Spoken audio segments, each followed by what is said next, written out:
2026ರ ವರ್ಷದಲ್ಲಿ ವೃಶ್ಚಿಕ ರಾಶಿಯವರ ಜೀವನದಲ್ಲಿ ಇದುವರೆಗೆ ಯಾರೂ ಊಹಿಸದ ಕಂಡರಿಯದ ಒಂದು ಅತಿ ದೊಡ್ಡ ಸತ್ಯ ಬಯಲಾಗಲಿದೆ. ಇದು ಕೇವಲ ಒಂದು ಸಾಧಾರಣ ಭವಿಷ್ಯವಾಣಿಯಲ್ಲ, ಇದು ಕಣ್ಣಿಗೆ ಕಟ್ಟಿದ ಸುಳ್ಳಿನ ಪರದೆಯನ್ನು ಹರಿದು ಹಾಕಿ ಇಡೀ ಜೀವನದ ದಿಕ್ಕನ್ನೇ ಸಂಪೂರ್ಣವಾಗಿ ಬದಲಾಯಿಸುವ ಒಂದು ಆಘಾತಕಾರಿ ಶಕ್ತಿ. ಬ್ರಹ್ಮಾಂಡ ಕಳುಹಿಸುತ್ತಿರುವ ಈ ರಹಸ್ಯ ಸಂದೇಶವನ್ನು ನೀವೇನಾದರೂ ನಿರ್ಲಕ್ಷ್ಯ ಮಾಡಿದರೆ ಮುಂದೆ ಎದುರಾಗಬಹುದಾದ ಅತಿ ದೊಡ್ಡ ಆಘಾತದಿಂದ ಪಾರಾಗುವ ಸುವರ್ಣ ಅವಕಾಶವನ್ನು ನೀವೇ ಕೈಯಾರೆ ಕಳೆದುಕೊಂಡಂತೆ. ಹಾಗಾದರೆ ಆ ದೊಡ್ಡ ಸತ್ಯವಾದರೂ ಏನು? ಜಗತ್ತು ಸದಾಕಾಲ ವೃಶ್ಚಿಕ ರಾಶಿಯವರನ್ನು ಬಹಳ ಕ್ರೂರಿಗಳು, ಸೇಡು ತೀರಿಸಿಕೊಳ್ಳುವವರು ಅಂತಲೇ ತಪ್ಪಾಗಿ ಭಾವಿಸುತ್ತೆ. ಆದರೆ ಈ ವಿಶ್ಲೇಷಣೆಯ ಪ್ರಕಾರ ಇವರ ಸ್ವಭಾವ ಕೇವಲ ಕೋಪದಿಂದ ಹುಟ್ಟಿದ್ದಲ್ಲ. ಅತ್ಯಂತ ಮೃದುವಾದ, ಸೂಕ್ಷ್ಮವಾದ ತಮ್ಮ ಭಾವನಾತ್ಮಕ ಹೃದಯವನ್ನು ಮತ್ತೊಂದು ಮಹಾದ್ರೋಹದಿಂದ ರಕ್ಷಿಸಿಕೊಳ್ಳಲು ಅವರು ಕಟ್ಟಿಕೊಂಡಿರುವ ಒಂದು ರಕ್ಷಣಾ ಕವಚವಷ್ಟೇ ಅದು. ನಂಬಿದವರಿಗಾಗಿಯೇ ಪ್ರಾಣವನ್ನೇ ಕೊಟ್ಟು ಪ್ರತಿಯಾಗಿ ತಮಗೆ ಸಿಕ್ಕಿದ್ದು ಕೇವಲ ಕಣ್ಣೀರು ಅನ್ನೋ ಆಳವಾದ ನೋವು ವೃಶ್ಚಿಕ ರಾಶಿಯವರ ಮನಸ್ಸಿನಲ್ಲಿ ಈಗಲೂ ಹಸಿರಾಗಿದೆ. ಆದರೆ ನೆನಪಿಡಿ, ಈ ನೋವಿನಿಂದಲೇ ಬ್ರಹ್ಮಾಂಡದ ಧನಾತ್ಮಕ ಶಕ್ತಿ ಸದಾ ನಿಮ್ಮ ಜೊತೆಗಿರುತ್ತದೆ. ಈಗ ಆ ನಿಗೂಢ ಸಮಯದತ್ತ ಗಮನ ಹರಿಸೋಣ. ಜ್ಯೇಷ್ಠ ಅಧಿಕ ಮಾಸ. ಇದು ಕೇವಲ ಒಂದು ಕ್ಯಾಲೆಂಡರ್ ದಿನಾಂಕ ಅಲ್ಲ, ಇದೊಂದು ಕರಾಳ ಅಧ್ಯಾಯ. ಮೇ 18ರಿಂದ ಜೂನ್ 26ರವರೆಗೆ ಸಂಭವಿಸಲಿರುವ ಜ್ಯೇಷ್ಠ ಅಧಿಕ ಮಾಸ ಒಂದು ನಿಗೂಢ ಆಧ್ಯಾತ್ಮಿಕ ನಿಶ್ಚಲತೆಯ ಸಮಯ. ಈ ಸಮಯದಲ್ಲಿ ವೃಶ್ಚಿಕ ರಾಶಿಯವರ ಕಣ್ಣಿಗೆ ಕಟ್ಟಿದ್ದ ಸುಳ್ಳಿನ ಪರದೆ ಕೊನೆಗೂ ಕಳಚಿ ಬೀಳುತ್ತೆ. ಯಾರನ್ನು ಸರ್ವಸ್ವ ಅಂತ ನಂಬಿದ್ದಿರೋ ಅಂತಹ ಆಪ್ತರೆ ಬೆನ್ನ ಹಿಂದೆ ಆಡುತ್ತಿದ್ದ ಆಟಗಳು ಸಂಪೂರ್ಣವಾಗಿ ಬಯಲಾಗಲಿವೆ. ಈ ದುಷ್ಕೃತ್ಯಗಳನ್ನು ಕಂಡು ಈ ಸಮಯದಲ್ಲಿ ವೃಶ್ಚಿಕ ರಾಶಿಯವರು ಯಾವುದೇ ಆತುರದ ಪ್ರತಿಕ್ರಿಯೆ ನೀಡದೆ ಸಂಪೂರ್ಣ ಮೌನ ವಹಿಸುವುದು ಅತ್ಯಂತ ಬುದ್ಧಿವಂತಿಕೆಯ ಹೆಜ್ಜೆಯಾಗುತ್ತದೆ. ಈಗ ಇನ್ನೊಂದು ಪ್ರಮುಖ ವಿಚಾರ. ವೃಶ್ಚಿಕ ರಾಶಿಯವರ ಮನಸ್ಸನ್ನು ಸದಾಕಾಲ ಕಾಡುತ್ತಿರುವ ಆ ನಿಗೂಢ ಆತಂಕದ ಹಿಂದೆ ಒಂದು ಮೂಲ ಕಾರಣವಿದೆ.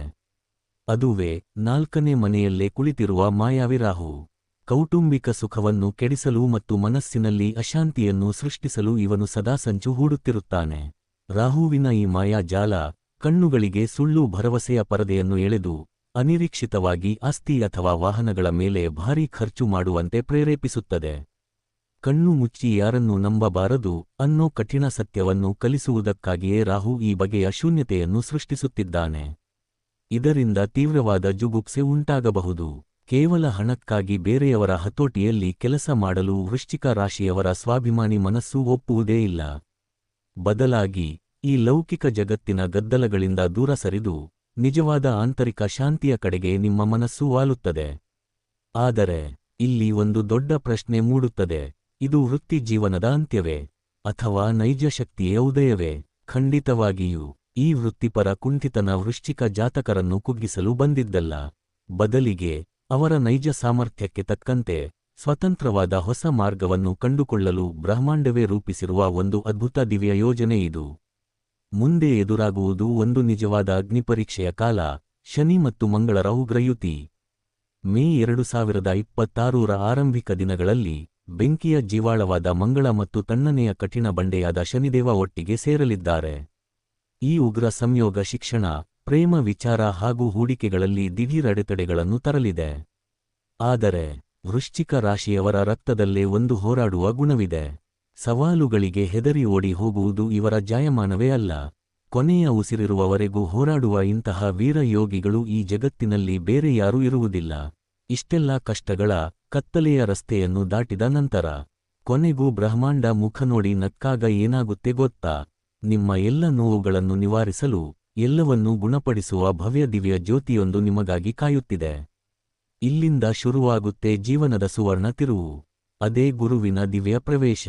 ಮೇ ಅಥವಾ ಜೂನ್ 2026ರ ಸುಮಾರಿಗೆ ಗುರು ತನ್ನ ಉಚ್ಚರಾಶಿಯಾದ ಕಟಕಕ್ಕೆ ಪ್ರವೇಶಿಸಿ 9ನೇ ಮನೆಯನ್ನು ವೀಕ್ಷಿಸುತ್ತಾನೆ. ಇದುವರೆಗೆ ದಾಂಪತ್ಯದಲ್ಲಿ ಮೂಡಿದ್ದ ತೀವ್ರ ಬಿರುಕುಗಳು, ಕಹಿ ಕಲಹಗಳು ಸಂಪೂರ್ಣವಾಗಿ ಶಾಂತವಾಗಲಿವೆ. ಕಳೆದು ಹೋಗಿದ್ದ ನಂಬಿಕೆ, ಆಳವಾದ ಭಾವನಾತ್ಮಕ ಬಾಂಧವ್ಯ ಮತ್ತೆ ಚಿಗುರಲಿದೆ. ಸಂತಾನ ನಿರೀಕ್ಷೆಯಲ್ಲಿರುವವರಿಗೆ ಹೊಸ ಜೀವದ ಆಗಮನವಾಗಬಹುದು. ಮತ್ತು ತಂದೆಯ ಸಮಾನರಾದವರಿಂದ ಸಿಗುವ ದಿವ್ಯ ಮಾರ್ಗದರ್ಶನದಿಂದ ಜೀವನದಲ್ಲಿ ಒಂದು ಸುಂದರವಾದ ಮರುಜನ್ಮದ ಅನುಭವವೇ ಆಗಲಿದೆ. ಈ ದಿವ್ಯ ಪ್ರವೇಶ ನಿಮ್ಮ ಎಲ್ಲ ಗಾಯಗಳನ್ನು ವಾಸಿ ಮಾಡುತ್ತದೆ. ಮತ್ತು ಡಿಸೆಂಬರ್ ವೇಳೆಗೆ ರಾಹುವಿನ ಮುಂದಿನ ಚಲನೆ ಒಂದು ಭವ್ಯ ಸುವರ್ಣ ಯುಗವನ್ನೇ ಸೃಷ್ಟಿಸುತ್ತದೆ. ಇದು ಕೇವಲ ಬದಲಾವಣೆ ಅಲ್ಲ, ಇದೊಂದು ಭವ್ಯವಾದ, ಯಾರೂ ಊಹಿಸದಂತಹ ಮಹಾಕಾವ್ಯ ಕಥೆ. ಈಗ ಪರದೆಯ ಮೇಲಿರುವ ಕೋಷ್ಟಕವನ್ನು ಒಮ್ಮೆ ಸೂಕ್ಷ್ಮವಾಗಿ ಗಮನಿಸಿ. ಇದು ಕೇವಲ ಭಾವನಾತ್ಮಕ ಮಾತುಗಳಲ್ಲ, ಬದಲಾಗಿ ನಿಖರವಾದ ಜ್ಯೋತಿಷ್ಯ ದತ್ತಾಂಶಗಳಿಂದ ರೂಪಿತವಾದ ನೈಜ ಚಿತ್ರಣ. ಅಧಿಕ ಮಾಸದ ನಿಗೂಢ ಶಕ್ತಿ, ಗುರುವಿನ ದಿವ್ಯ ಅಧಿನಕ್ಷತ್ರ, ಎಲ್ಲವೂ ಇದರಲ್ಲಿದೆ. ಯಾರಾದರೂ ವೃಶ್ಚಿಕ ರಾಶಿಯವರನ್ನು ಕೆಣಕಿದರೆ, ನಿರ್ಲಕ್ಷಿಸಿದರೆ ಅಥವಾ ನೋಯಿಸಿದರೆ, ಅವರು ತಕ್ಷಣವೇ ಎದ್ದು ಕಿರುಚಾಡುವುದಿಲ್ಲ. ಬದಲಿಗೆ ಅವರ ಮೌನವೇ ಎದುರಾಳಿಯಲ್ಲಿ ನಡುಕ ಹುಟ್ಟಿಸುತ್ತದೆ. ತಮಗಾಗಿ ದಾರಿ ಮಾಡಿಕೊಂಡು ಯಶಸ್ಸಿನ ಅತ್ಯುನ್ನತ ಶಿಖರವನ್ನು ಏರುತ್ತಾರೆ. ಸಮಾಜದಲ್ಲಿ ಅವರು ಎಷ್ಟು ಎತ್ತರಕ್ಕೆ ಬೆಳೆಯುತ್ತಾರೆ ಎಂದರೆ, ಹಿಂದೆ ಅವರನ್ನು ನೋಯಿಸಿದವರೇ ನಾಚಿಕೆಯಿಂದ ತಲೆ ತಗ್ಗಿಸುವಂತಾಗುತ್ತದೆ. ಇದೇ ವೃಶ್ಚಿಕ ರಾಶಿಯವರ ಅಪ್ರತಿಮ ನಿಶ್ಶಬ್ದ ಸೇಡು. ಜೀವನದ ಅಂತಿಮ ಮತ್ತು ವಿಜಯಶಾಲಿಯಾದ ಹೊಸ ಅಧ್ಯಾಯ ಈಗ ಶುರುವಾಗುತ್ತಿದೆ. ಈ ಸುವರ್ಣ ಯುಗದಲ್ಲಿ ನೀವು ತೆಗೆದುಕೊಳ್ಳುವ ಪ್ರತಿಯೊಂದು ಧೈರ್ಯದ ನಿರ್ಧಾರಗಳು ಅಪಾರವಾದ ಯಶಸ್ಸನ್ನು ತಂದುಕೊಡುತ್ತವೆ. ನಿಮ್ಮ ವೃತ್ತಿಪರ ಮಹತ್ವಾಕಾಂಕ್ಷೆ ಭಾರೀ ಪ್ರಮಾಣದಲ್ಲಿ ಕೈಗೂಡಲು ಏನು ಮಾಡಬೇಕು ಅನ್ನೋ ಪ್ರಶ್ನೆ ಕಾಡುತ್ತಿದೆಯೇ? ಉಳಿದುಕೊಂಡಿರುವ ಯಾವುದೇ ಸಣ್ಣ ಪುಟ್ಟ ನಕಾರಾತ್ಮಕ ಗ್ರಹಗಳ